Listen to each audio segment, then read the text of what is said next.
Mahabub Nagar corporation ను సుందరంగా తీర్చిదిద్దాలి.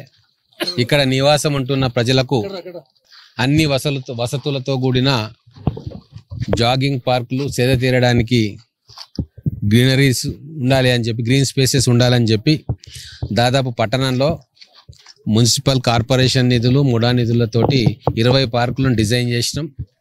ఒక్కొక్కటిగా శంకుస్థాపన చేసుకుంటూ పోతున్నాం. మొన్న ఒకటి R&B గెస్ట్ హౌస్ దగ్గర ఒక పార్క్ ఇనాగ్రేట్ చేయడం కూడా జరిగింది.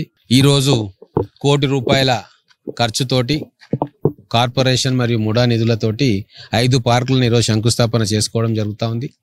అతి తొందరలోనే ఈ పార్కుల నిర్మాణం కూడా కంప్లీట్ అవుతుంది. ఎక్కడెక్కడైతే మహబూబ్ నగర్లో ఓపెన్ స్పేసెస్ ఉన్నాయో, గతంలో చేసిన లేఅవుట్లలో ఏవైతే మిగిలిపోయిన ఓపెన్ స్పేసెస్ అన్నిటినీ కూడా పార్కులుగా కన్వర్ట్ చేస్తాం.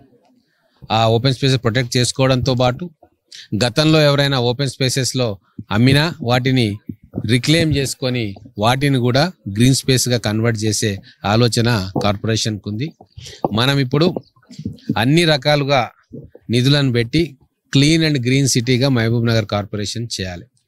దీనికోసం కావాల్సిన ఇన్వెస్ట్మెంట్స్ కానీ ప్రభుత్వం నుంచి కానీ అన్ని రకాలుగా మనం ప్రయత్నం చేసి ఫండ్స్ తీసుకొస్తా ఉన్నాం. పట్టణ ప్రజలందరికీ కూడా నేను ఒక విజ్ఞప్తి చేస్తూ ఉన్నా, ఈ పార్కులను నీట్గా మెయింటైన్ చేసుకొని అక్కడ ఉన్న ఎక్విప్మెంట్ని కాపాడుకునే బాధ్యత ఆ చుట్టుముట్టు ఉన్న కాలనీల ప్రజలదే.